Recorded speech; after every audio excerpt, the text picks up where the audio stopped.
Louvado seja o nome santo e poderoso do Senhor Jesus. Cumprimento a igreja com a paz do Senhor Jesus. Louvado seja o nome do Senhor Jesus. Toda honra, toda glória seja dada ao nosso Deus. Deixar uma palavra aqui para nós, e para aqueles que vão ouvir nessa noite, e também para aqueles que vão ouvir amanhã, a respeito da salvação do ser humano. A respeito da salvação do ser humano. Entendemos nós e temos o entendimento, o esclarecimento, através da palavra, através das santas escrituras, que a salvação, ela é uma oportunidade que o nosso Deus, ele nos dá. Uma oportunidade que o nosso Deus, ele nos dá. Deus, ele dá para nós a salvação como uma oportunidade. Como uma oportunidade. Toda pessoa, todo ser humano, quando ele se encontra desempregado, e ele vai numa empresa, numa firma, ou seja, em qualquer outro lugar, onde possa favorecer, ele possa as portas se abrir, o que ele vai fazer ali? Ele bate numa porta, ou seja, procurando uma oportunidade de trabalho. Agora vejamos, a salvação, ela é assim. Só que a diferença da salvação, que o ser humano ele tem uma oportunidade só. Uma oportunidade só e não tem mais. Aqui nessa terra, aqui nesse mundo, o ser humano, ele pode ter muitas e muitas e muitas oportunidades. Mas a salvação é uma oportunidade só. Mateus 7,13, entrai pela porta estreita. Jesus, ele fala de uma porta. Jesus, ele fala de um caminho que ele é apertado e que essa porta ela é estreita. Ou seja, Jesus, ele nos chamando, ele nos dando para mim, ele dando para você também uma oportunidade de salvação. Agora vejamos o que me chama a atenção. O que me chama a atenção quando nós falamos de salvação, quando a Bíblia ela fala de salvação, o que me chama mais atenção, irmãos, que Deus ele quer tanto o ser humano, Deus ele anseia tanto o ser humano aqui na terra, irmãos, que o propósito da salvação já estava no coração do Senhor Deus, mesmo antes do Senhor Jesus ele descer na terra.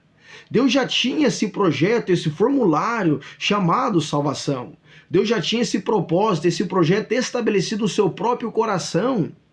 Mesmo antes de tudo, mesmo antes do Senhor Jesus ele descer na terra. Quando o Senhor Jesus ele desce na terra, o que Deus lhe demonstra para nós? O que Deus lhe demonstrou para nós? O seu amor. Porque nós não conhecíamos o amor do Senhor, nós não conhecíamos o amor do Senhor.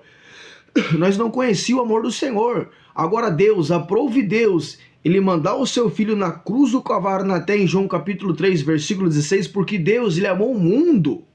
Esse mundo é o mundo do ser humano.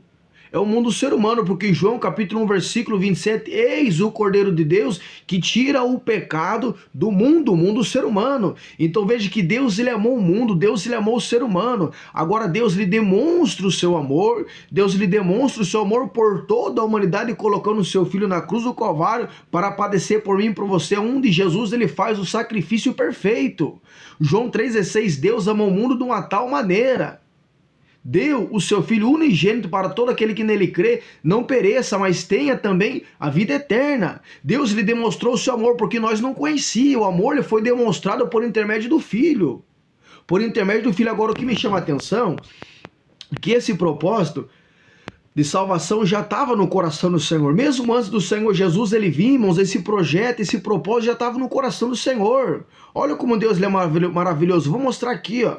Vou mostrar aqui, ó, 1 Pedro, capítulo 1, versículo 20. Veja, o propósito e projeto de salvação já estava no coração do Senhor, mesmo antes do Senhor Jesus ele vir.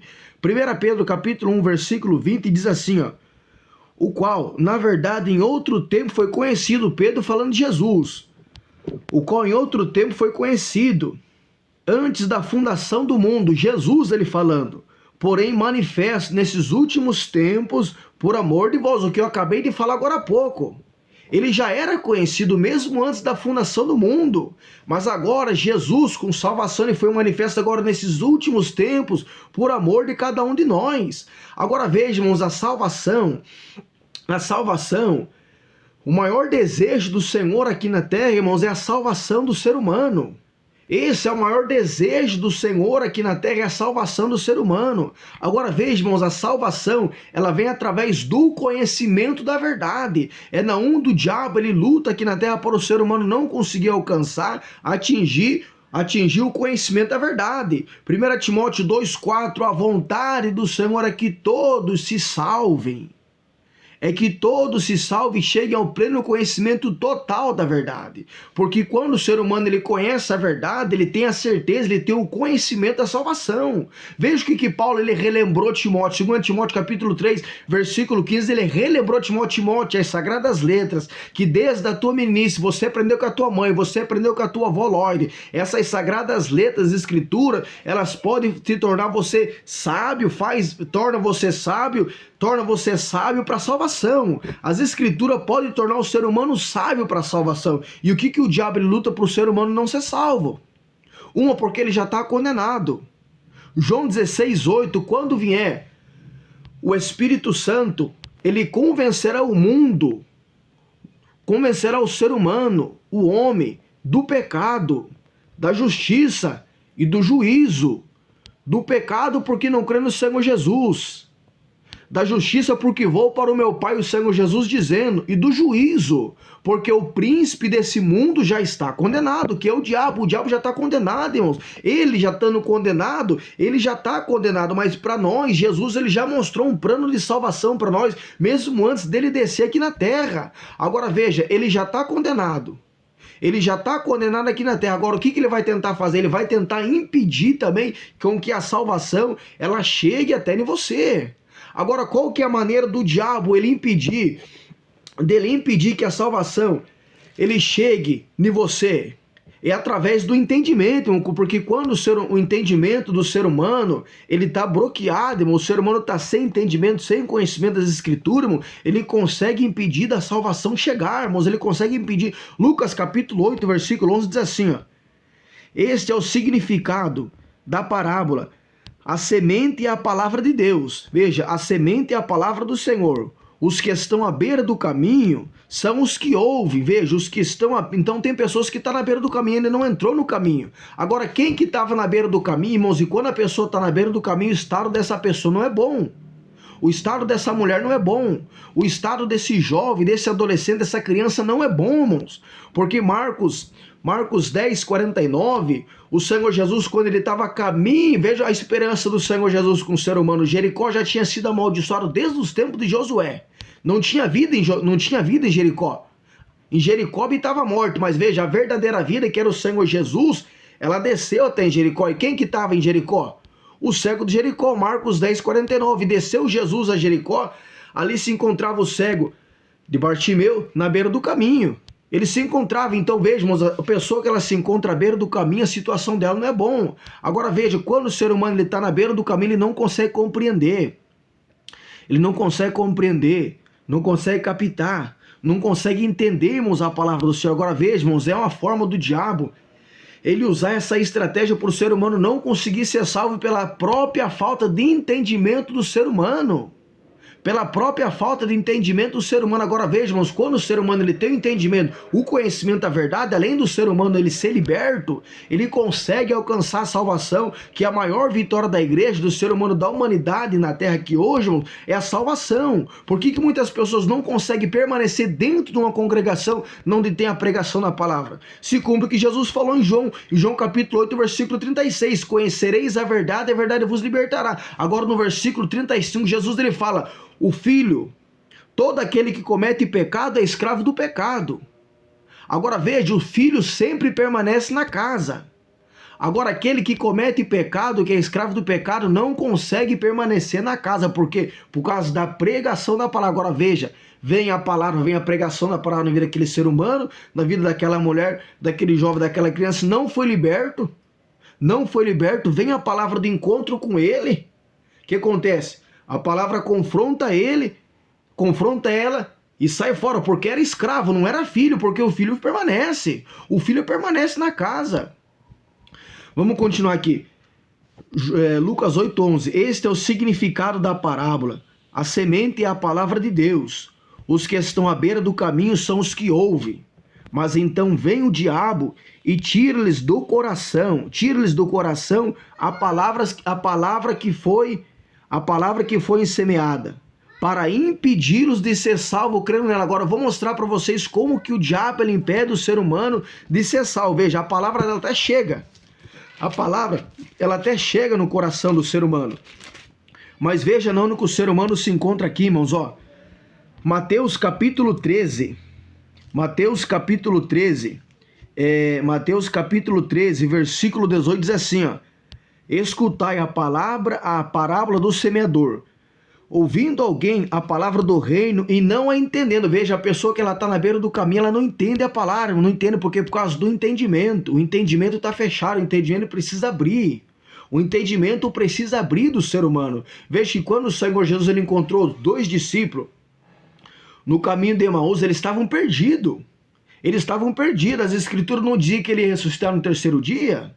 Quando o Senhor Jesus ele entra no caminho deles, entra no caminho que eles estavam caminhando, Lucas 24, 52, se me fala a memória, e abriu-lhes o entendimento deles para eles compreender as escrituras do Senhor. Veja que as escrituras, quando ela vem, ela abre o entendimento do ser humano. E abrindo o entendimento do ser humano, ele consegue, irmãos, ele consegue caminhar, ele consegue avançar para a salvação.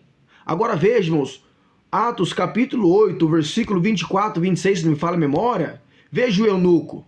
O eunuco ele estava sentado na carroça, ali no seu carro, lendo as escrituras. Ele estava lendo o livro do profeta Isaías. Mas aquilo que ele estava lendo, ele não estava entendendo, porque o entendimento estava fechado. Agora o ser humano com o entendimento fechado, irmãos, é difícil o ser humano ser salvo. E é na onda do diabo, ele luta contra o entendimento do ser humano. O diabo não quer que o ser humano conheça, tenha o conhecimento das escrituras. Por isso que ele vai impedir o ser humano de ser salvo não crendo no que está escrito, não crendo nas escrituras. Ouvindo alguém a palavra do reino e não entendendo, vem o diabo. Veja, quando você não entende o que é pregado, o que você lê, o diabo vem e tira aquela palavra que foi semeada no teu coração porque você não entendeu. Porque você não entendeu, não ouvindo alguém a palavra do reino, então vem o diabo e tira do coração a palavra que foi semeada para esse ser humano não ser salvo. Agora veja, irmãos, a salvação do ser humano aqui na terra hoje, irmãos, para nós, para mim, para você, a salvação, ela é com muito trabalho. Ela é com muita dificuldade. Eu quero mostrar mais um versículo bíblico aqui, irmãos, no homem que ele teve que trabalhar. Ele teve que trabalhar para a salvação poder chegar. Gênesis capítulo 6, versículo 14. Deus falando para Noé: faze para ti uma arca de madeira de golfe. Farás o compartimento da arca e a betumarás por dentro e por fora. Veja, Deus falou: Noé, faz uma arca. Agora esse fazia a arca aqui, mas nos tempos de Noé não chovia. Mas naquele tempo vinha muito orvalho sobre a face da terra. Agora vejam, antes de Noé antes dele começar a preparar a arca, a primeira coisa que Noé ele teve que fazer, ele teve que preparar o terreno. E Noé, ele preparando o terreno, ele teve que tirar a raiz das árvores que ficou ali, que era os tocos, ele teve que trabalhar primeiro. Ele prepara o terreno, ele faz um dreno para poder aquela água ser tudo sugada, irmão. Aquela água ser tudo sugada para poder depois ele começar a construir a arca. Agora veja a dificuldade. A dificuldade, o trabalho que Noé ele teve para ele poder construir a arca. Ele teve que preparar o terreno, ele teve que fazer um dreno para aquela água pegar e sair fora, porque ele não tinha como ele trabalhar em cima de um barro, em cima de um terreno que é escorregadio, não tinha como ele trabalhar. Ele prepara o terreno, ele faz um dreno e então ele começa a preparar a arca. Por isso que Pedro, ele comparou a salvação. 1 Pedro 4,18, se o justo se salva com muita dificuldade, onde comparecerá o ímpio, o pecador naquele dia? Essa muita dificuldade que Pedro salva, que o justo se salva, quando a Bíblia fala de justo, nós podemos lembrar de Noé. Porque Noé, ele era justo e ele andava com Deus nas suas gerações. Gênesis capítulo 8, versículo 1, lembrou-se Deus de Noé, porque Noé ele era justo. Porque a geração de Noé é uma geração corrompida, uma geração caída, mas Noé, ele era justo. No capítulo 7, versículo 1, quando ele prepara a arca, Deus falou: Noé, entra na arca, você e a tua família, porque eu tenho visto que você é justo diante de mim nessa geração. Agora veja, mas a nossa salvação é com muita dificuldade, com muita luta, com muito trabalho, para poder alcançar a nossa salvação, mas também não é impossível. Amém? Deus abençoe e a paz do Senhor Jesus.